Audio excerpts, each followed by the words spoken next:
Pourquoi les salons professionnels sont une véritable perte de temps pour les artistes et pour les producteurs? Bonjour à tous, bienvenue dans cette vidéo. Je m'appelle Tariq, je suis producteur, éditeur et artiste à succès, plusieurs fois certifié disque d'or et de platine. Et aujourd'hui, j'aide des artistes et des producteurs indépendants à vivre de leur musique. Alors je vais rectifier rapidement l'introduction de ma vidéo. C'est une perte de temps pour les artistes et pour les producteurs qui ne font pas ce dont on va parler à la fin de la vidéo. Donc restez extrêmement attentifs à tout ce qu'on va voir et vous verrez qu'à la fin vous comprendrez à quel point les salons sont ultra importants, mais il faut bien les faire. La plupart des artistes et des producteurs que je croise sur les salons professionnels ou que j'ai pu croiser par le passé s'inscrivent, vont aller pourquoi pas au MAMA, au Midem, au BIS ou à d'autres salons liés à l'industrie, et puis ils y vont en touriste. C'est-à-dire qu'ils y vont avec une clé USB, un CD, pour ceux qui ont encore des CD, voilà. Et puis ils vont faire le tour des gens, des spots. Ceux qui sont un petit peu timides vont parler à personne, et ceux qui ont un peu de bagou vont réussir à aller vers 2-3 professionnels, vont faire 2-3 contacts, vont s'arrêter à quelques stands, se dire tiens, ça pourrait être intéressant que je m'intéresse à ça, ils vont prendre 2-3 notes, machin, tout ça. Et là où je me rends compte que c'est vraiment pas du tout intéressant et que ça n'apporte aucun résultat, c'est que les gens s'arrêtent là. C'est que j'ai été au Midem, j'ai rencontré un gros éditeur, je sais pas moi, italien, j'ai parlé avec lui, on s'est bien entendu, il m'a filé son contact, je lui ai filé le mien, il est reparti avec ma clé USB. Et puis j'ai fait ça avec une dizaine de personnes, le salon s'est terminé, je suis rentré chez moi, le week-end est passé, et puis le lundi, j'ai repris mes activités comme si de rien n'était. Rigolez pas quand vous regardez cette vidéo parce que beaucoup d'entre vous le font. Moi, ça a été mon cas pendant très longtemps. J'allais sur les salons parce que je me disais, tiens, faut que j'aille là-bas, il se passe un truc. Tu sais, on le sait tous, faut avoir du réseau, faut se faire des contacts, faut aller vers les gens, faut se montrer, faut faire écouter ce qu'on fait. Tout ça, on le sait tous. Donc j'y allais un petit peu pour ça. Et puis, il y avait des gens un peu cons, bon, ça arrive. Il y avait des gens vachement sympas, ça arrive aussi, heureusement. J'allais sur des stands, donc j'ai appris des choses aussi comme ça, notamment sur la maison des artistes ou sur des choses comme ça. Et puis, de temps en temps, voilà, j'ai fait des contacts. Donc j'ai laissé ma clé USB à certaines personnes, une plaquette de présentation, une carte de visite même pour certains. Et puis je suis reparti. Et puis c'est tout. Puis ça s'arrête là. Et puis les meilleurs d'entre nous vont envoyer un email le lendemain matin ou le surlendemain. Oui, bonjour, on s'est vu sur le salon, alors qu'est-ce que vous avez pensé du morceau, machin? Ils n'auront pas de réponse et ils vont s'arrêter là. Voilà pourquoi ça ne sert absolument à rien d'aller sur un salon pro. Parce qu'au mieux, ça va vous servir à discuter avec un type sympa qui va prendre vos coordonnées, qui va vous laisser les siennes, et puis vous allez lui envoyer un email le lundi suivant, il ne va pas vous répondre, et puis ça va s'arrêter là. Maintenant, vous avez 3 choses que vous pouvez faire pour optimiser, pour rentabiliser, pour capitaliser sur les salons professionnels auxquels vous allez aller. La première chose, et c'est une chose que je vois très peu de monde faire, pourtant on a tous les contacts quand on s'inscrit à des événements comme ça, c'est planifier des rendez-vous.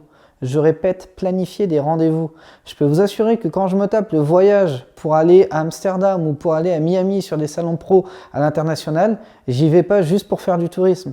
J'ai des noms, des prénoms de personnes que je veux aller rencontrer parce que j'ai un intérêt à aller vers eux, à leur présenter des projets ou parce que je m'intéresse à leurs projets et je fais tout mon possible pour entrer en contact avec eux en amont et pour organiser une rencontre sur le salon. Et là, si vous vous dites oui, mais les gens ne vont pas vous répondre, ils n'ont pas que ça à faire, machin, tout ça, mais ils y vont pour ça. Ils y vont précisément pour ça. Donc si vous avez quelque chose de valeur à leur apporter, je peux vous assurer qu'ils seront heureux de vous rencontrer. Je vous donne 2 exemples. Le premier, c'est quand j'ai été à Amsterdam par exemple et que je voulais signer un artiste en licence dans des pays à l'étranger. Je me suis dit les gars sont là-bas, je sais qu'ils sont là-bas, donc je vais essayer d'aller les rencontrer.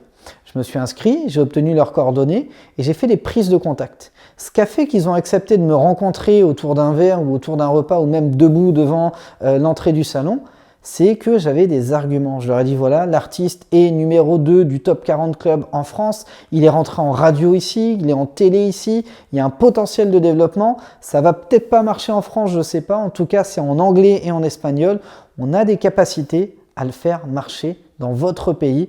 Est-ce que ça vous intéresse qu'on se rencontre pour en parler? Évidemment que vous avez une réponse quand vous faites ça. Si vous lui dites, voilà, j'ai 200 fans, je viens de sortir un clip, j'ai fait 43 vues, tu sais, j'aimerais bien que tu le prennes, comme ça va peut-être marcher dans ton pays. Non, ça ne l'intéressera pas, ça c'est évident. Il faut un minimum. Il ne faut pas non plus être une star et être un numéro 1 en France, mais il faut un minimum. Il faut un argument, tout simplement, un truc qui va faire que l'autre va s'intéresser à ce que vous faites. Et dans ce cas-là, aller sur un salon en touriste n'apportera rien. Aller sur un salon en planifiant des rendez-vous va vous permettre littéralement d'obtenir des deals, des trucs concrets qui vont se manifester par un contrat, tout simplement. Le deuxième truc que je fais, je reprends l'exemple du salon à Amsterdam. J'ai planifié mes rendez-vous, j'y vais, je fais un premier rendez-vous.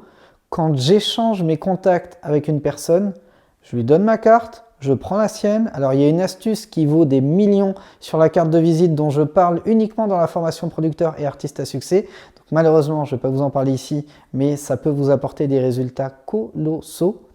Mais admettons que vous ne le fassiez pas. J'échange ma carte de visite, je récupère la sienne. Je fais deux choses. La première, c'est que je vais sortir mon téléphone et je vais noter ses coordonnées dedans. Et je vais lui demander de faire exactement la même chose. Je vais lui dire, bah vas-y, tiens, prends ton téléphone, je vais te noter mon numéro dedans. Ou alors, tiens, est-ce que tu as un téléphone? Je vais te noter mon numéro dedans directement. Comme ça, on s'échange un WhatsApp. Et immédiatement, je lui envoie un message sur WhatsApp et je lui demande de me répondre. Comme ça, le contact est créé. On n'est plus un inconnu qui appelle ou un inconnu qui envoie un message. On est un mec rencontré sur un salon qui envoie un message ou qui envoie un mémo ou une vidéo ou peu importe. Et là, forcément, le taux de réponse, vous vous en doutez, est beaucoup plus important qu'un email qui arrive d'un illustre inconnu. Et troisième chose, très importante, je fais une photo avec lui. C'est-à-dire qu'on est là, on a passé une demi-heure ensemble, on avait prévu de se voir. Et même si on n'avait pas prévu de se voir, on a échangé pendant une demi-heure ensemble sur un sujet. On a vu qu'on avait peut-être pourquoi pas des intérêts communs à travailler ensemble. On s'échange nos coordonnées. Je lui fais noter mon numéro dans son téléphone. Je note le sien dans le mien. Je lui envoie un WhatsApp sur le moment. Je lui demande de me répondre pour être certain que le numéro est bien passé. Et bien avant de le quitter, je lui dis au fait, pour compléter ton profil, j'ai besoin de mettre une photo. Est-ce que ça te dérange qu'on fasse un selfie s'il te plaît? On est la génération selfie. Personne ne refuse un selfie. Ça revient à refuser de serrer une main. C'est une insulte ultime.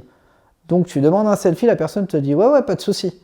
Tu la mets à côté de toi, tu fais une photo avec, sérieuse, et pour qu'il ait l'impression d'avoir passé un excellent moment avec toi quand tu le recontacteras dans une semaine ou deux, enfin, pas forcément l'impression, mais pour qu'il s'en souvienne en tout cas, tu lui dis ok, on a fait un selfie sérieux, viens on fait un selfie en mode déconne, viens on rigole, on fait un sourire, un smile, une pose, un dog face, tout ce que vous voulez.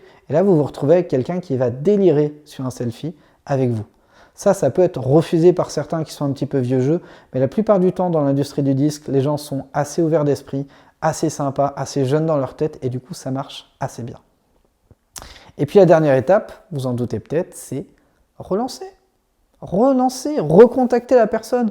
On s'est dit qu'on allait se rappeler. 2-3 jours après, quand le salon est passé, on envoie un WhatsApp, on envoie un mémo, on envoie un email, etc.